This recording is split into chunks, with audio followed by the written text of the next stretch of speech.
Hello and welcome back to another English 101 video. Thanks for watching in advance. Hope you stick around to the end. There's lots of things I want to try to pack into this one. So, of course, this is about your annotated bibliography assignment. What have we done so far? Well, you've learned what an annotation is, and you submitted a homework assignment to me with a sample annotation, so I could give you feedback on how you're doing with that. And then you also went out and found another source about your topic and created a citation and annotation for it to share with other students on the discussion board.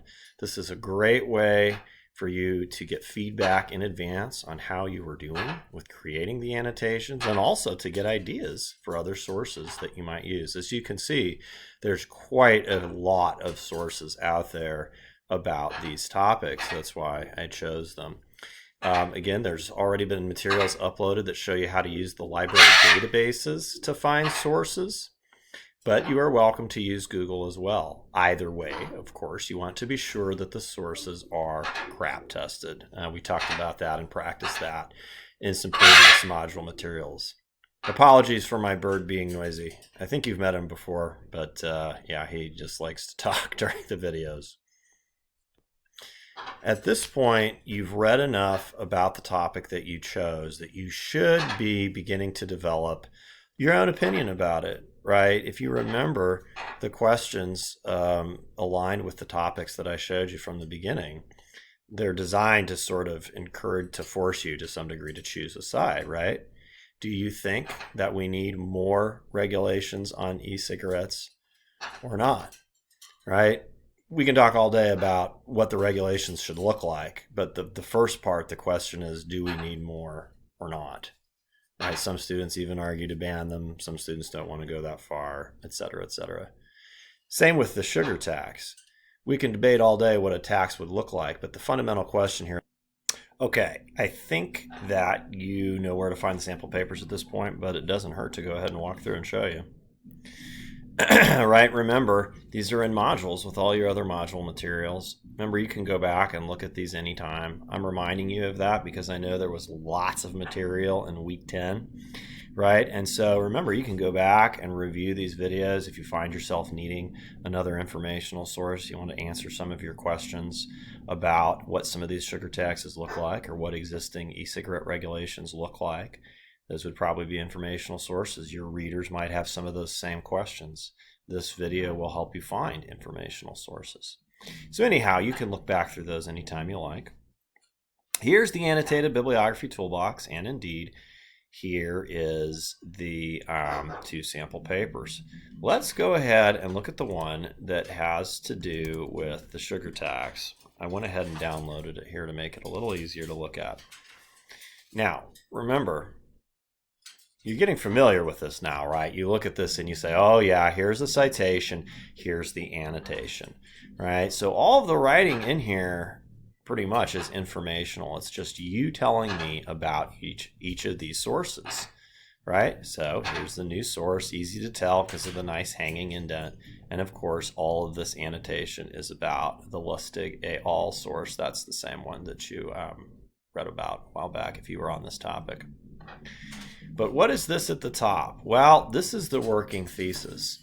And the idea is that you want to start to think about what kind of argument you're going to make in the last paper of the semester, the position paper, because it's going to drive what kind of sources you choose for the annotated bibliography.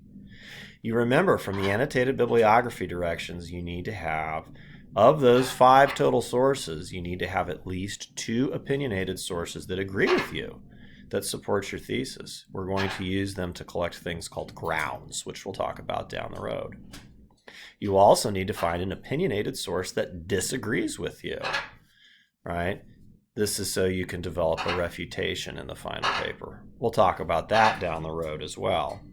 But of course, if you're going to find opinionated sources that agree and disagree with you, you have to know where you stand, right? That's what the working thesis is for, right? Again, like it says in the other materials this week, a thesis is a thesis. You've had some practice with this in an op-ed. Should be specific and opinionated. The idea is it is your answer to that question about whether you think we need to have more e-cigarette regulation, or if you're on the other topic, whether you think the government should be in the business of putting taxes on sugary beverages. Now, when you look at this student's working thesis, I'll just let you read it for yourself. It's pretty evident this student does not support a sugar tax. This person believes that there are other ways that we can try to address public health issues besides having the government tax sugary products. So that means the student needs two sources that also think a sugar tax is a bad idea, and the student needs one source that thinks a sugar tax is a great idea. And then the other two sources could be opinionated or informational. Let's go ahead and take a look at how they did. Okay, let's look at some of these sources, because this is going to give us an opportunity to talk about how to distinguish between informational and opinionated sources. There are some materials about that last week that should be quite helpful to you, I think, hopefully. Okay, so here's this article by Matthew Du et al. This is how the citation looks whenever you have more than two authors. You use the first author's last name, first name, and then et al., which means literally and others. So look, let's go to this article and see if it's informational or opinionated. This is the article. So now we're not going to read this all the way through, but you've read quite a few op-eds for me, right? You read some op-eds about football. You read some op-eds about solitary confinement. Does this look like an op-ed? No, it's way too long. Also, it's not in a newspaper, is it? What is this thing that it's in? The U.S. National Library of Medicine from the National Institute of Health. Wow, that sounds very official, and indeed it is, right? What is this thing? Yale Journal of Biology and Medicine. Yes, this is what is known as an academic journal. If you looked through the previous module materials, you would recognize this as a high-level source. These high-level sources are not required for my English 101 class, but you are welcome to use them.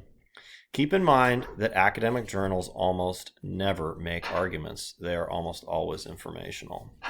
All right, so this is an informational source. Let's go back to the paper. And again, you're welcome to look at the student's annotation so you can see the thorough note on authority, the summary that is in his or her own words. It does not include quoted material, and the note on use. Lustig et al., if you're on the sugar tax topic, you already read this one, and so you know that it's opinionated. Now, this is one of those rare articles where it isn't an academic journal, but if you look, it's in I believe it's titled Comment or something like that. So it is an opinionated article. Sorry, my bird is getting noisy. I believe you've met him before. I might show him to you at the end again if he persists in squawking. Anyhow, this is an opinionated article. So, and if you've read this, which if you're on this topic you have, then you would know that Lustig and the gang, they want to see some sugar taxes. They're very clear about that. So this is the source that disagrees with the student. Boom, he's got that ticked off. It's an opinionated source that disagrees. So now the student just needs two opinionated sources that agree with the thesis and then one other. Why soda taxes don't work. Does that title sound opinionated to you? It does to me. Now, you can't judge everything based on the title, but if we go in here, then we see it is the Washington Times. Right? Why soda taxes don't work. Oh, look, it says analysis opinion, doesn't it? It's clearly flagged as opinion, right? And again, you can, if you read it, you'll see very early on the author's thesis is deployed, right? Soda taxes don't work. The rest of the relatively short article, because it's an op-ed, is used to prove that thesis, right? So this is an opinionated article that agrees with the student's thesis that we should not have soda taxes. Now remember, sample papers are not perfect, right? So look at this, Lustig, Brandon. Alphabetize your sources, right? Brandon comes before Lustig. Sample papers aren't perfect, but they definitely are still good, hopefully inspirational guide for you. Then we've got this one. The soda tax is an unfair tax on the poor. Opinion. Does that sound like an opinionated article to you? It is. We're not going to take the time to look that one up. You can tell from the URL and the title that it is an opinionated piece. And indeed, you can also tell by the title that this author supports the student's perspective that we should not have the government taxing sugary beverages.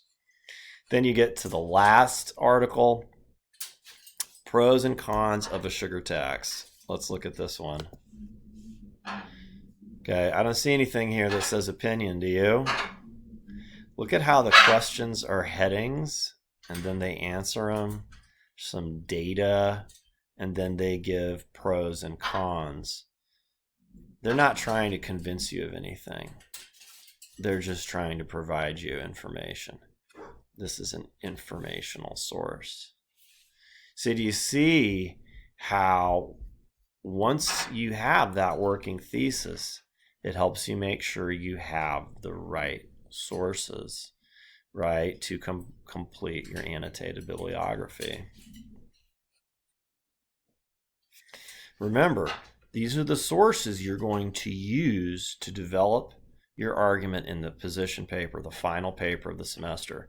That position paper calls for a particular approach to argumentation called Toulmin argumentation that we're going to talk quite a bit more about in the future. But in order for that to work, you need to have some opinionated sources, as we mentioned, in the directions to the annotated bibliography. You need at least 2 that agree with you and 1 that disagrees. Anyhow, we have tools this week to help you develop the working thesis, tools to help you have a checklist to make sure that you have the sources that you need. And then there's even another video to help you look at yet another way you can find great sources using the library. Just be sure, especially when you use OneSearch, you still have to do crap testing. There will be articles that come up in the library that are too short for you to use. Sometimes you'll get letters to the editor that will come back to you, and you don't want to use something like that in an academic paper. It's too short. And letters to the editor can be written by anyone, even you and me. And so letters to the editor are less credible than something like an op-ed or an informational article in a periodical. I think that's about all I got. We don't want to get too long on the video. Hopefully this helps you find the sources you need.